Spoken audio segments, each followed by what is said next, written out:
ప్రకటింతును నీ సువార్తను సకల జనులకు సహనముతో, సత్యవాక్యము ధ్యానింతును సమయమందు అసమయమునందు. ప్రకటింతును నీ సువార్తను సకల జనులకు సహనముతో, సత్యవాక్యము ధ్యానింతును సమయమందు అసమయమునందు.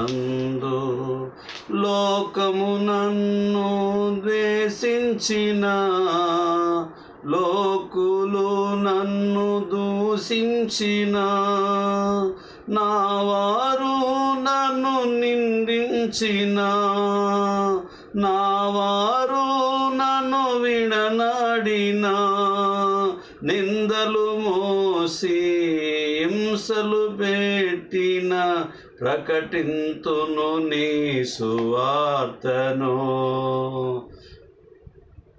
ప్రకటింతును నీ సువార్తను సకల జనులకు సహనముతో. ప్రకటింతును నీ సువార్తను సకల జనులకు సహనముతో. దేవుని వాక్యాన్ని ధ్యానిద్దాం ప్రియులారా. దేవుని వాక్యాన్ని మనం ధ్యానిద్దాము. నేటి దినాన మనం నేర్చుకోబోయే అంశము, మరి నీతిమంతులు సమాధానపరచబడుదురు.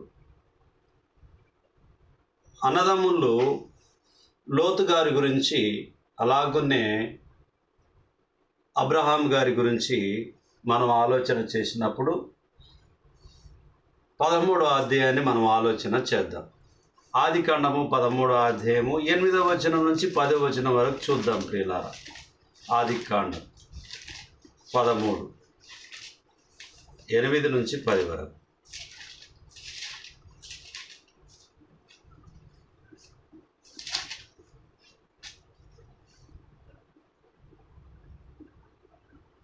కాబట్టి అబ్రహాము మనము బంధువులము గనుక నాకు నీకును నా పశువుల కాపరులకును నీ పశువుల కాపరులకును కలహం ఉండకూడదు.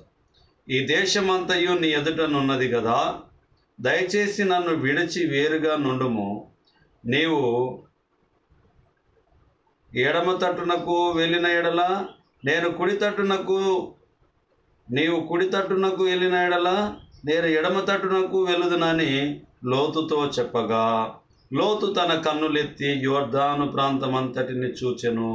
యెహోవా సొదొమ గొమొర అను పట్టణములను నాశనము చేయక మునుపు సోయారుకు వచ్చు వరకు అదంతయు యెహోవా తోట వలనే, ఐగుప్తు దేశం వలనే నీళ్లు పారు దేశమై ఉండెను.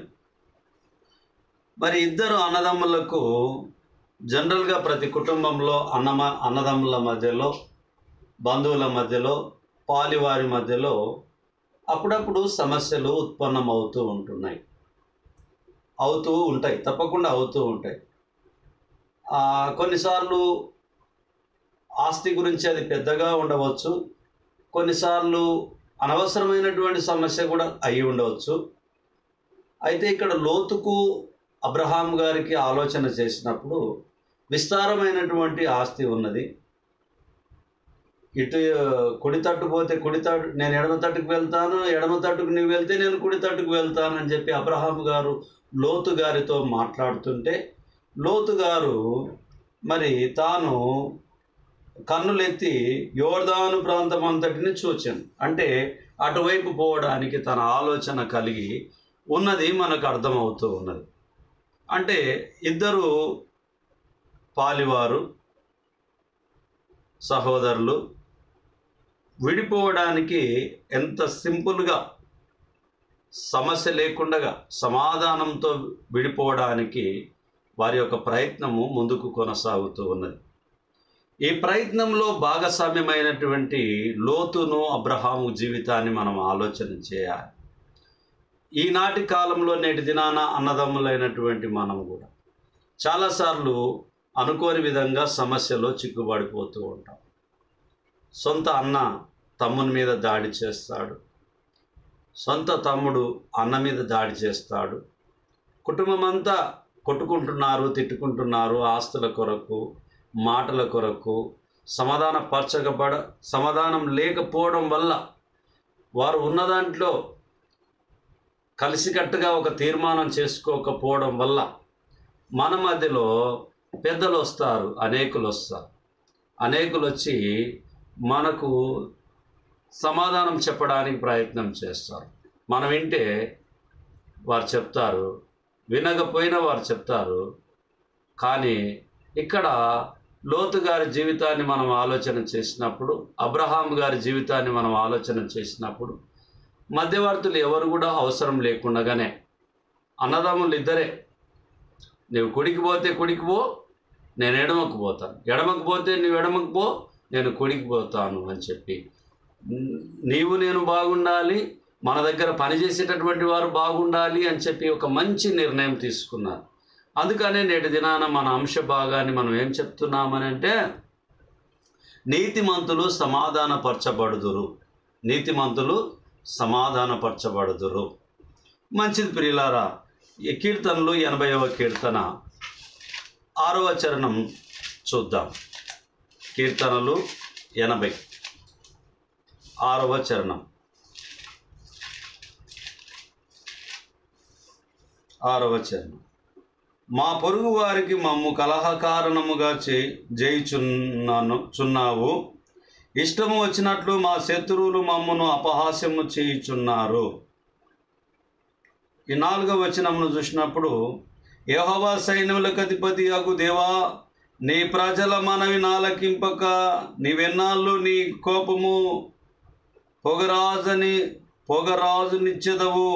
కన్నీళ్లు వారికి ఆహారంగా ఇచ్చుచున్నావు, విస్తారమైన కన్నీళ్లు నీవు వారికి పానముగా ఇచ్చుచున్నావు. మా పొరుగు వారికి మమ్ము కలహకారణముగా చేయుచున్నావు, ఇష్టం వచ్చినట్లు మా శత్రువులు మమ్మను అపహాస్యము చేయుచున్నారు. సైన్యములకు అధిపతి అగు దేవా, చెరలో నుండి మమ్ము రప్పించుము, మేము రక్షణ నొందునట్లు నీ ముఖ కాంతి ప్రకాశింపజేయుము. ఇక్కడ 6వ వచనం చూసినప్పుడు కొన్నిసార్లు బాధలు కలుగుతూ ఉంటాయి. ఇక్కడ వ్యక్తపరుస్తున్న మాట కూడా అలాగునే ఉన్నది. మా పొరుగు వారికి మమ్ము కలహకారణముగా చేయుచున్నావు, ఇష్టం వచ్చినట్లు మా శత్రువుల మమ్మును అపహాస్యము చేయుచున్నారు. మరి కొన్నిసార్లు శత్రువులు అపహాస్యం చేయడానికి అవకాశం ఉన్నది. కలహాలు రేపేటటువంటి వారిగా కూడా చాలామంది ఉంటూ ఉన్నారు. అందుకనే దేవుని వాక్యం తెలియపరుస్తుంది, మనము జాగ్రత్తగా ఉండమని దేవుని వాక్యం మనకు తెలియపరుస్తూ ఉంది. సామెతల గ్రంథము 10వ అధ్యాయము 12వ వచనాన్ని చూద్దాం. సామెతలు 10:12.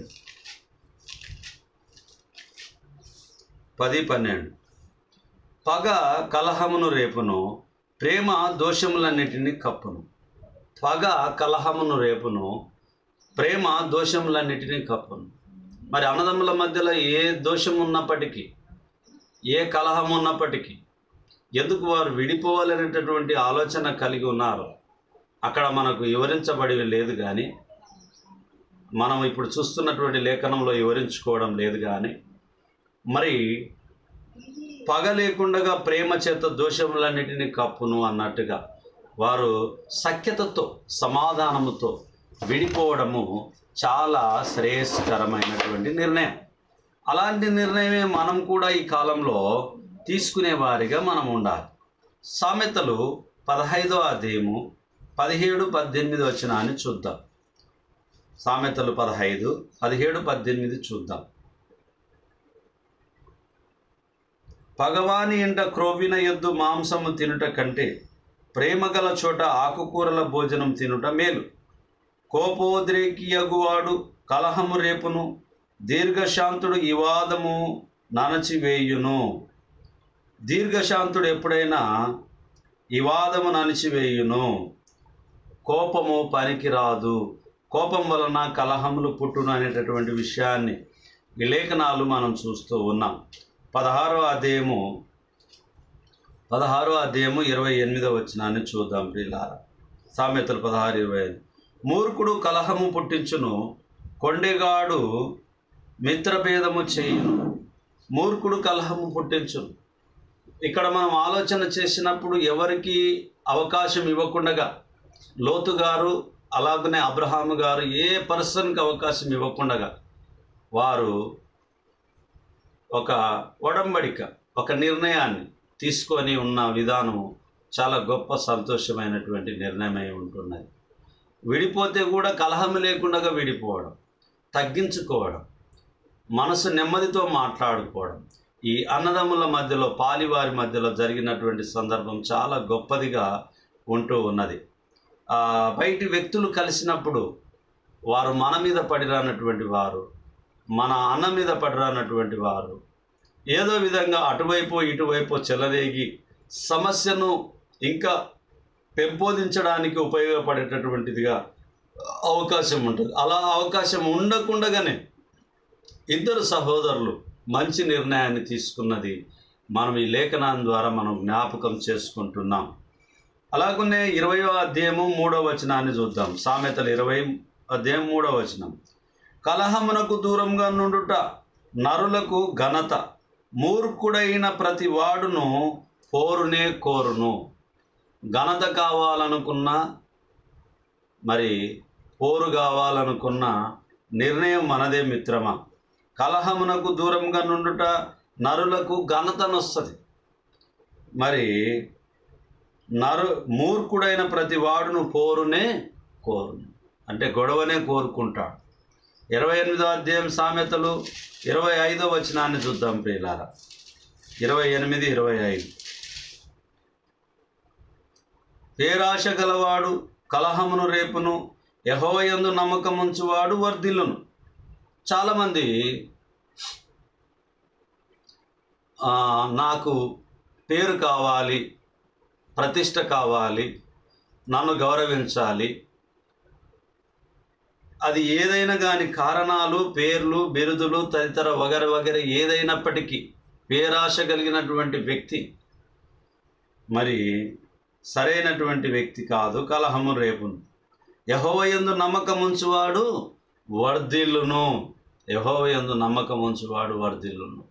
కాబట్టి కలహము రేపేటటువంటి స్థలంలో అటువంటి అవకాశాలు మనం ఇవ్వకుండా మన జీవితాన్ని ముందుకు కొనసాగాలి, దేవుని చిత్తాన్ని గ్రహించాలి. 29వ అధ్యాయము సామెతలు 29, 22, 23 వచనాన్ని చూద్దాం. కోపిష్ఠుడు కలహము రేపును, ముంగోపి అధికమైన దుష్క్రియలు చేయును, ఎవని గర్వం వాని తగ్గించును, వినయమనుష్కుడు ఘనత నొందును. కోపిష్ఠుడు కలహమును రేపును, ముంగోపి అధికమైన దుష్క్రియలు చేయును. కోపం ఉండకూడదు, దుష్క్రియలు చేయకూడదు. అందుకనే లోతు గారికి, అబ్రహాము గారికి దేవుడు మంచి ఆలోచన కలుగజేసి ఉంటున్నాడు. అలాగుండాలి మన సహోదరులము అని చెప్పడం చాలా ఈజీయే, సునాసమే. కానీ మన ఇంటి వరకు వచ్చినప్పుడు సమస్య, మన వరకు వచ్చినప్పుడు సమస్య, ఇతరులకు వచ్చినప్పుడు మనం చెప్పగలుగుతాం. కానీ మనకు వచ్చినప్పుడు మనము చెలరేగుతూ ఉంటాం, కోపంతో ఊగుతూ ఉంటాం, గొడవలు సృష్టించాలనే ప్రయత్నం చేస్తుంటాం. ఎన్నో విషయాలను పాత గద్దెలన్నీ ముందరేసుకొని అవన్నీ కూడా గెలుగుతూనే ఉంటాం. కాబట్టి మనము అలాంటి పొరపాటు చేయవద్దని చెప్పి దేవుని వాక్యము ఈరోజు మనకు నేర్పుతూ ఉన్నటువంటి పాఠంలో మూల పాఠమై ఉంటున్నది. 30వ అధ్యాయము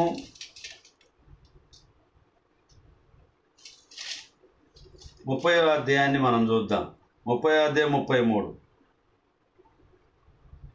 పాలు తరచగా వెన్న పుట్టును, ముక్కు పిండగా రక్తం వచ్చును, కోపం రేపక కలహము పుట్టును. పాలు తరచగా వెన్న పుట్టును, ముక్కు పిండగా రక్తం వచ్చును, కోపం రేపక కలహము పుట్టును. కాబట్టి ఈ పాలను వెన్నగా మార్చడానికి చాలా మంచి ఆలోచన. అలాగనే ముక్కు పిండితే కూడా రక్తం వస్తుంది, కోపము రేపితే కలహము పుడుతుంది. కాబట్టి కోపం అనే దానికి మనం పోకుండగా, ముక్కు పిండెడు దాని వరకు కూడా మనం వెళ్ళకుండగా జాగ్రత్తగా ఉండడమే దేవుని చిత్తమై ఉంటూ ఉన్నది ప్రియులారా. యెషయా గ్రంథము 58వ అధ్యాయము, యెషయా 58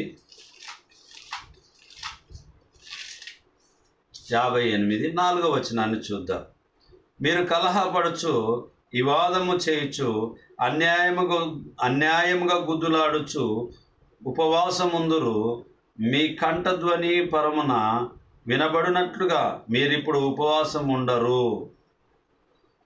ఏమి ఉన్నా కూడా అది ప్రయోజనం కాదు. మీరు గొడవ పడతారు, గుద్దులాడతారు, కొట్లాడతారు, పీకులాడతారు. అంతర్గతమైనటువంటి స్వభావం మంచిగా లేదు కాబట్టి అది కష్టమే అనేటటువంటిది జ్ఞాపకము చేస్తుంది. యిర్మీయా గ్రంథము 15వ అధ్యాయము 10వ వచనాన్ని చూద్దాం ప్రియులారా. అయ్యో నాకు శ్రమ, నా తల్లి జగడమాడు వానిగాను దేశస్థులందరితో కలహించువానిగాను నీవేళ నన్ను కంటివి. వడ్డీకి నేను బదులియలేదు, వారు నాకు బదులిచ్చిన వారు కాదు, ఆయనను వారందరూ నన్ను శపించుచున్నారు. అందుకు యెహోవా నిశ్చయముగా నీకు మేలు చేయవలనని నేను నిన్ను బలపరచుచున్నాను. కీడు కాలంన ఆపత్తి కాలంన నీ శత్రువులు నిశ్చయముగా నీకు మొరలిడినట్లు చేయుదునని సెలవిచ్చాను. ఎందుకు అని అంటే ఎప్పుడు మనము ఇలా గొడవలు పడడానికి దాని కొరకే మనం ఉన్నట్టుగా మనం ఉండవద్దు అని చెప్పి దేవుని వాక్యం మనకు హెచ్చరిక చేస్తూ ఉన్నది. గొడవల కొరకు మనము పుట్టినట్టుగా మనం ఉండకూడదు. అరే వీడు ఎందుకు పుట్టాడురా నాయన, ఎప్పుడు గొడవలే చేస్తాడు అనేటటువంటి వారిగా మనం ఉండవద్దు. వాక్యం, దేవుని వాక్యం సెలవిస్తుంది. తాత్కాలికంగా ఆయా సందర్భంలో అపహాసకులు నవ్వచ్చు, కొంతమంది ఎక్కిరించవచ్చు, కానీ దేవుని చిత్తము మన కుటుంబాల మీద ఆధారపడి ఉంటుంది. అబ్రహాము జీవితంలో దేవుడు ఆశీర్వదించినట్టుగా, వర్ధిల్ల చేసినట్టుగా దేవుడు మన కుటుంబాలను కూడా ఎవరైతే తగ్గించుకుంటారో, ఎవరైతే కోపం జోలికి వెళ్ళారో, ఎవరైతే అసూయ కారణము చేత వాళ్ళు ముందుకు వెళ్ళారో, ఎవరైతే సమాధానంతో సమాధానపరచబడతారో అలాంటి వారికి దేవుని వాక్యం సెలవిస్తుంది ఏమిటంటే ఖచ్చితంగా నీవు వర్ధిల్లుతావు. కోపం వలన వచ్చు నష్టమే అనేటటువంటిది దేవుని వాక్యం మనకు తెలియపరుస్తుంది. లూకాసు సువార్త 22వ అధ్యాయము 24వ వచనాన్ని మనం ఆలోచన చేద్దాం ప్రియులారా. తమలో ఎవడు గొప్పవాడుగా ఎంచబడునో అను వివాదం వారిలో పుట్టగా ఆయన వారితో ఇట్లనెను, అన్య జనములలో రాజులు వారి మీద ప్రభుత్వము చేయుదురు, వారి మీద అధికారము చేయువారు ఉపకారులనబడుదురు. మీరైతే అలాగుండరాదు. మీలో గొప్పవాడు చిన్నవాని వలెను, అధిపతి పరిచారకుని వలెను ఉండవలెను. గొప్పవాడెవడు? భోజన పంక్తిని కూర్చుండువాడా, పరిచర్య చేయువాడా?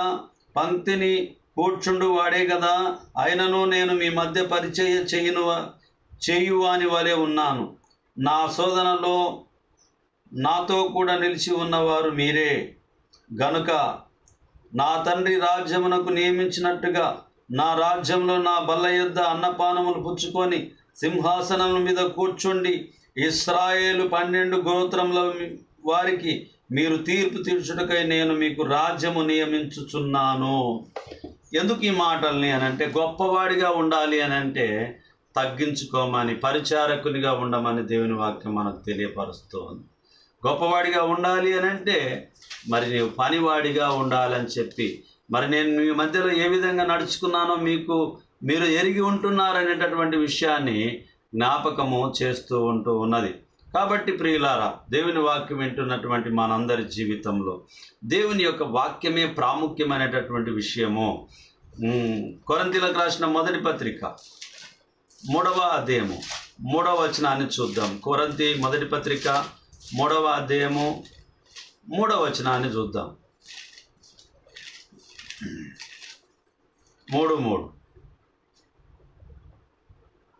మీలో అసూయయు కలహమును ఉండగా మీరు శరీర సంబంధులై మనుష్య రీతిగా నడుచుకొను వారు కారా. ఎప్పుడైతే మనలో అసూయ ఉంది అని అంటే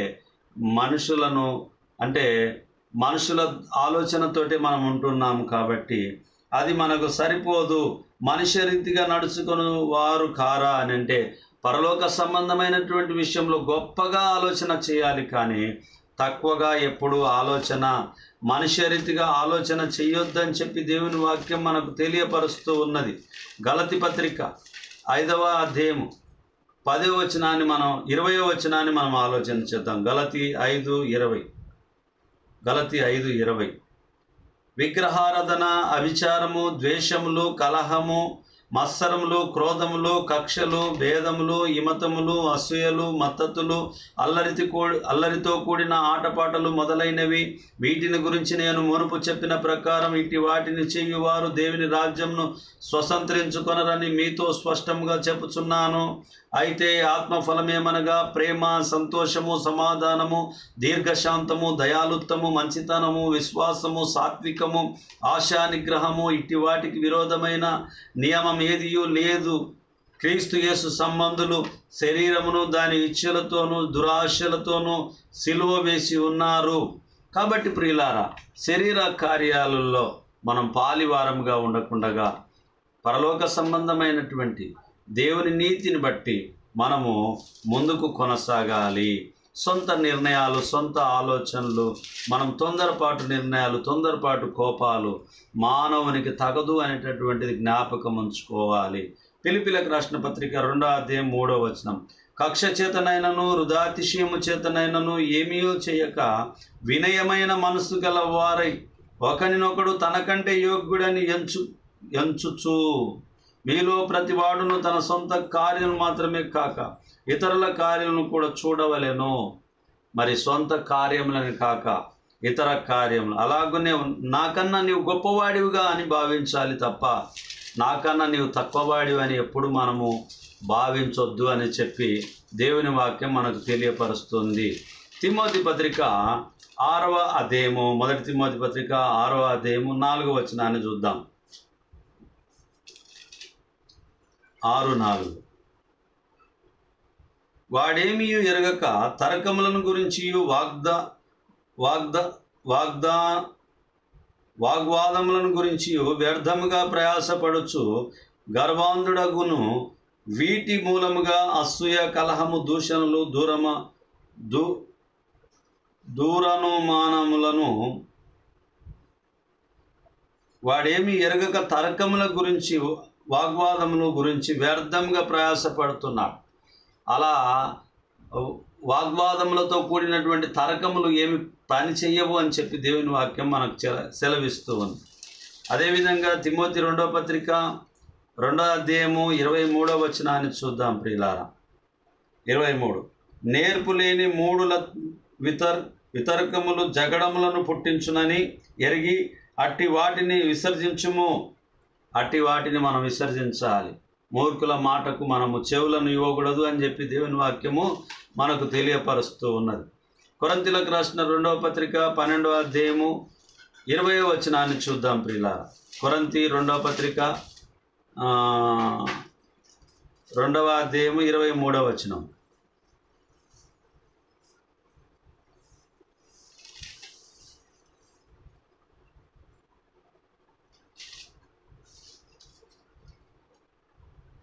క్షమించండి, 1 కొరింథీ 2వ అధ్యాయము 23వ వచనం.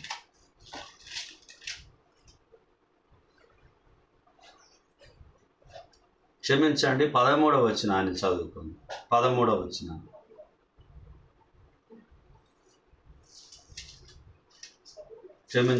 క్షమించండి 12వ అధ్యాయము 20వ వచనం. 2వ కొరింథీ 12వ అధ్యాయము 20వ వచనం చూద్దాం. 20, 21, 19 నుంచి చూద్దాం. మేమింతవరకు మా విషయమై మీకు సమాధానము చెప్పుకొనుచున్నామని మీకు తోచునేమో, దేవుని ఎదుటనే క్రీస్తు నందు మాటలాడుచున్నాం. ప్రియులారా, మీ క్షేమాభివృద్ధి కొరకు ఇవన్నీ చెప్పుచున్నాం. ఎందుకనగా ఒకవేళ నేను వచ్చినప్పుడు మీరు నాకిష్టులుగా ఉండరేమో అనియు, నేను మీకిష్టుడునుగా ఉండునేమో అనియు, ఒకవేళ కలహమును, అసూయను, క్రోధములను, కక్షలను, కొండెములను, గుసగుసలాడుటలను, ఉప్పొంగుటలను, అల్లరులను ఉండునేమో అనియు, నేను మరలా వచ్చినప్పుడు నా దేవుడు మీ మధ్య నన్ను చిన్నబుచ్చునేమో అనియు, మునుపు పాపము చేసి తాము జరిగించిన అపవిత్రత, జారత్వం, పోకిరి చేష్టల నిమిత్తము మారు మనసు పొందని అనేకులను గురించి దుఃఖపడవలసి వచ్చునేమో అనియు భయపడుచున్నాను. పౌలు గారు జ్ఞాపకం చేస్తున్నారు. మీలో ఉన్న దీనిని మీరు తీసేసుకోండి. ఒకవేళ మళ్ళీ నేను వచ్చినప్పుడు అలాంటి అభద్ర భావమే ఇంకేమైనా ఉందో ఏమో. దేవుడు మనతో ఉన్నవాడు, దేవుడు మనతో కార్యాన్ని జరిగించేవాడు. దేవుని పట్ల మనం ఏదైతే ప్రేమ కలిగి ఉన్నామో, దేవుడు చెప్పిన మాటకు మనం ఏదైతే కట్టుబడాల్సి ఉంటున్నామో, అవి మీ మధ్యలో ఉండకుండగా, మునుపు ఉన్నటువంటి కార్యాలు మీ మధ్యలో ఉండకుండగా దాన్ని మీరు తీసివేసుకోమని చెప్పి పౌలు గారు జ్ఞాపకం చేస్తూ ఉంటున్నారు. యాకోబు పత్రిక 3వ అధ్యాయము 14వ వచనం నుంచి 13వ వచనం నుంచి 16వ వచనం వరకు చూద్దాం. మీలో జ్ఞాన వివేకములు గలవాడేవాడు, వాడు జ్ఞానముతో కూడిన సాత్వికం గలవాడై తన యోగ్య ప్రవర్తన వలన తన క్రియలను కనపరచవలెను. అయితే మీ హృదయములలో